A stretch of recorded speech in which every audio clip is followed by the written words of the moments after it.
우리나라 수출 대상국 1위 중국이 이제는 우리가 이제 선택을 해야 되지 않습니까? 네. 이제 정치적인 이해관계와 경제적인 이해관계 때문에 선택을 해야 되는 상황이라서 그렇게 보면은 미국과 더 친해질 수밖에 없는 환경이고 그러면은 큰 수출 국가를 잃는 게 아니냐라는 걱정을 사실 하세요. 네. 하시는데 우리가 세계화 현상이라고 했었을 때 중국을 조금 배제하고 나머지 국가만 갖고 세계화를 하더라도 우리한테는 충분히 파이가 있거든요. 네. 그래서 그렇기 때문에 어느 정도 제가 볼 때는 상황 자체를 너무 비관적으로만 볼 필요는 없고 미국과 연계된 혹은 또 유럽과 연계된 그런 쪽으로만 해서도 기회 요인들은 생긴다라고 이제 보고 있습니다. 네. 자, 일단은 뭐 워낙 또 확실하게 말씀을 해주시는 게 너무 감사한데요.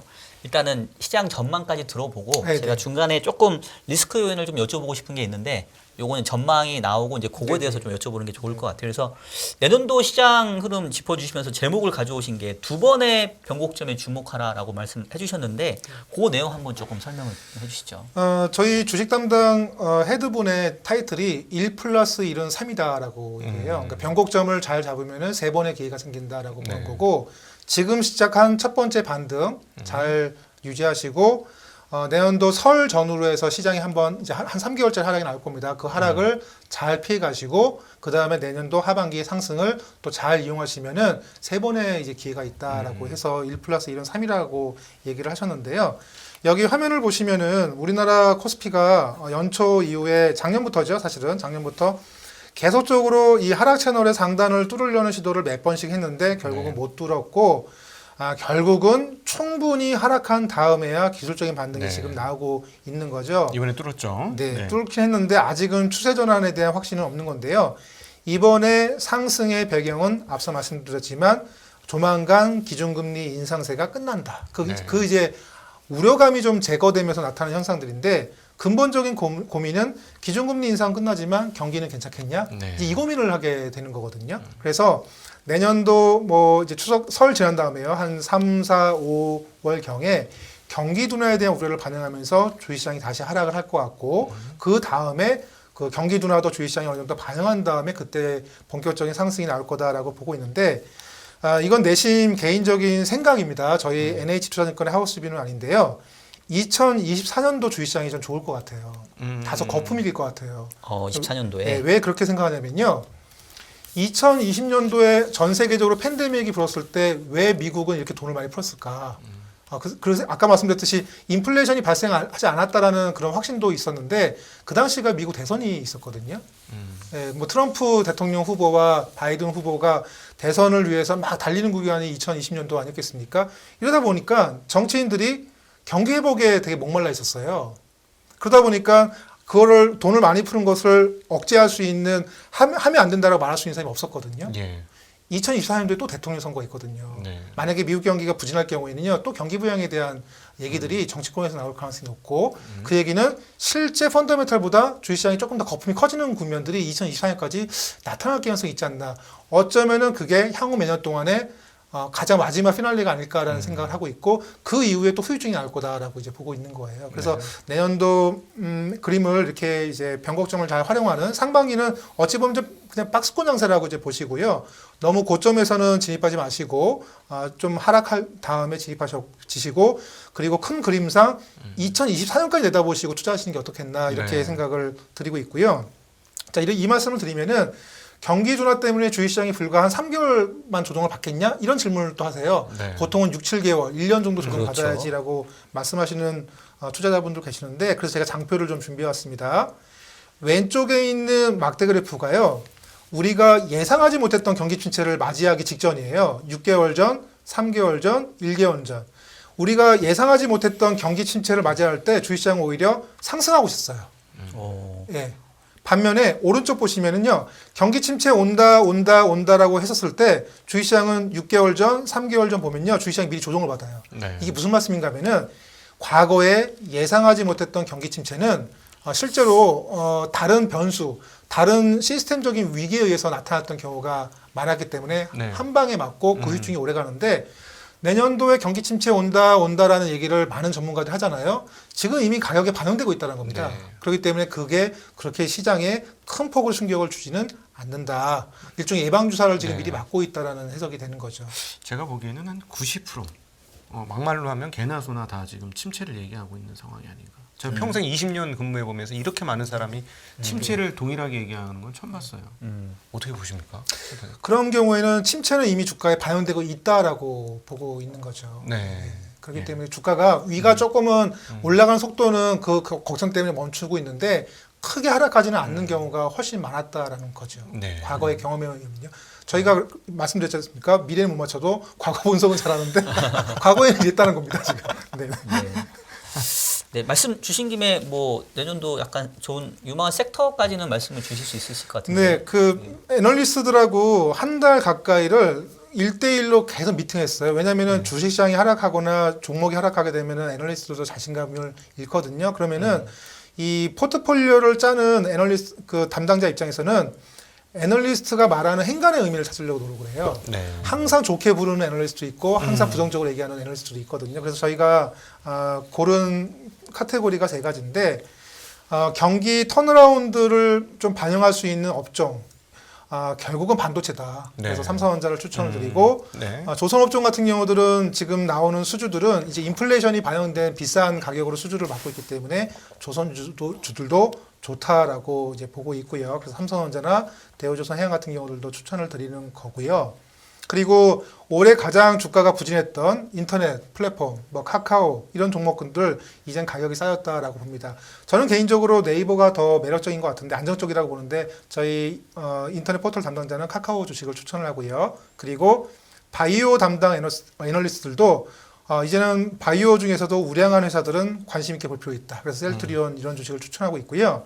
지금 부동산 경기 이렇게 안 좋은데 현대건설을 과연 추천을 해야 되느냐라는 질문도 하시는 분들이 계시는데 제가 아까 말씀드렸듯이 평균 실종의 시대. 네. 이제는 우량한 자산만 가는 건설주 중에서도 상대적으로 현금이 많은 자산 주식 같은 경우들은요. 건설회사 같은 경우들은 프리미엄을 받을 가능성이 높다. 그렇기 네. 때문에 현대건설 같은 경우들은 좀 긴 안목에서 보셔도 되지 않겠냐라고 보고 있고요.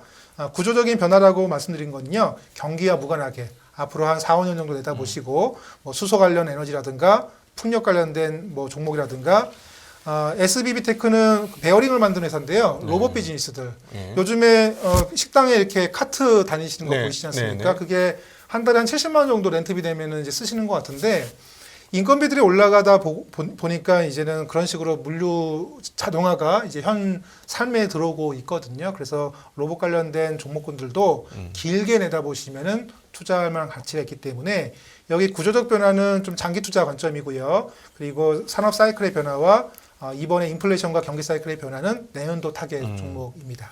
사실 뭐 지금 이 구체적인 섹터와 업종을 말씀을 하셔가지고 안 여쭤볼 수가 없는 내용인데 내년도 이익 전망치 하락이 어마무시합니다. 삼성전자, SK 하이닉스 같은 경우 하이닉스는 뭐 심지어는 조 단위의 손실을 볼 거라고 예상하는 그 하우스들이 생겼는데요. 네네. 지금 기록적인 재고 증가와 그리고 기록적인 재고 조정의 기간이 들어갔지 않습니까? 네네. 대략 NH에서는 재고 조정이 언제쯤이면 마무리될 거라고 보시는지요? 이미 시작이 됐고요. 네. 그리고 시작이 됐고 지금 반도체 경기의 하강이 1년 6개월째거든요. 네. 1년 6개월째면은 과거 평균적으로는 한 2년 한 5개월 정도 돼요. 그러니까 사실은 상당히 많이 온 거고 그렇기 때문에 저희 이제 반도체 담당 애널리스트는 내년도 3분기부터는 업황이 턴어라운드 할 거고 주가가 실적보다 6개월 정도 선행하거든요. 네. 그렇기 때문에 내년도 상반기부터 조정받을 때 사들어가자라는 얘기를 하고 있는 상황들입니다.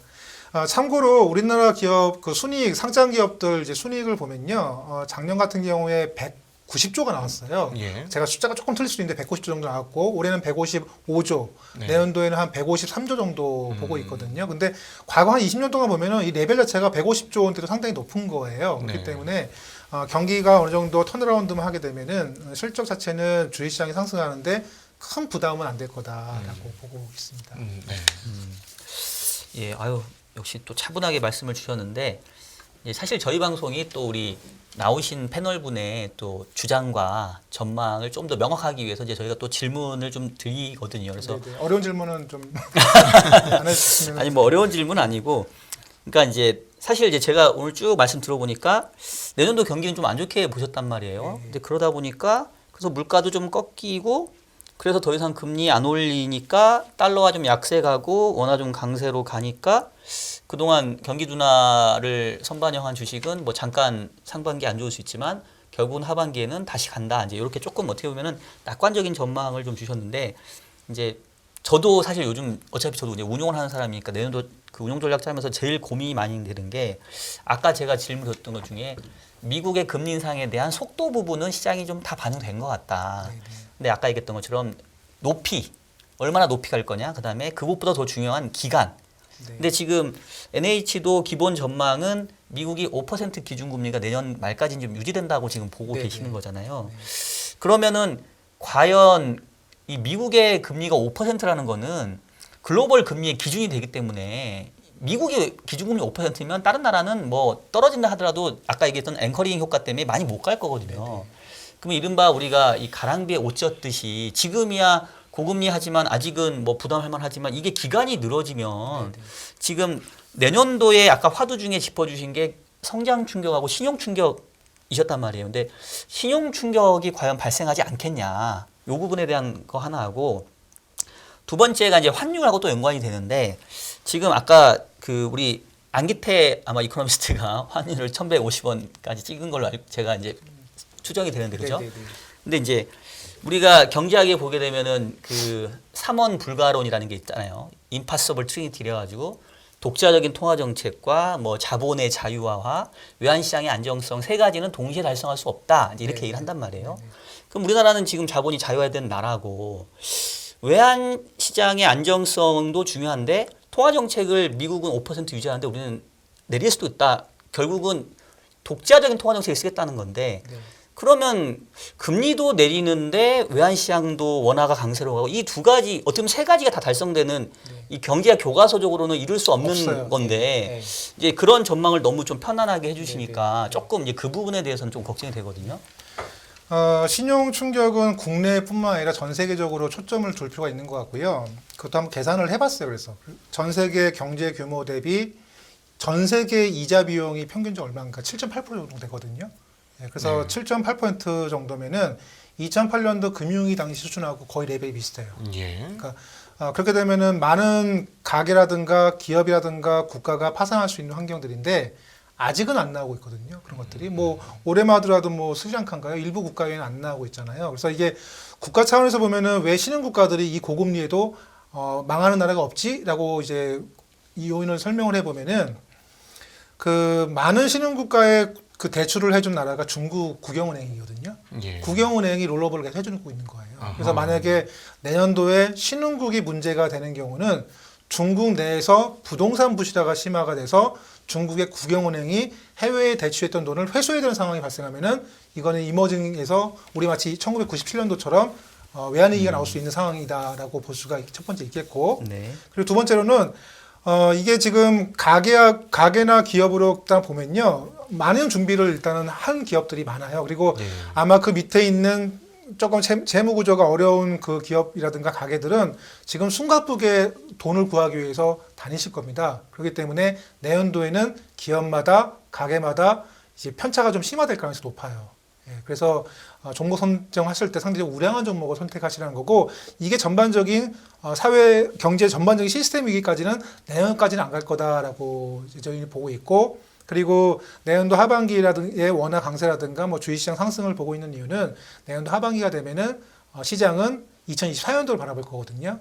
2024년도에 대선도 있고 미국이 기준금리를 인하지 않을까라는 기대들을 선제적으로 반영해 가지 않을까. 그래서 거품이 좀 점점 형성된다라는 말씀을 드린 거죠. 펀더멘탈 대비 이제 미리 계속 올라가는 국면이 내년 하반기부터 내후년까지 아닐까. 그리고 그 이후에는 또 후유증이 나올 거다. 이렇게 판단하고 있는 거죠.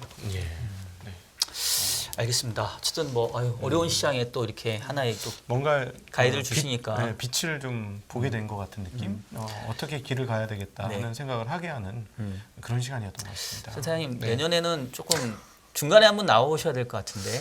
아마 틀릴 가능성이 없기 때문에 기억이 가물가물하실 때 때문에 또 네. 이맘때 찾아뵈야죠. 네. 아닙니다. 아유, 또 오늘 너무 좋은 말씀 해주셔서 감사드리고요. 자, 지금까지 센터장님 특집 첫 번째 게스트 우리 NH투자증권의 오태동 센터장님이셨습니다. 감사합니다. 고맙습니다. 고맙습니다.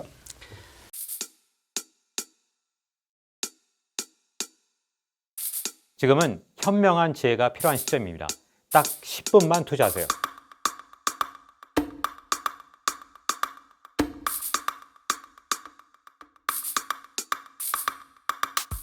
제 영혼을 갈아 넣었습니다.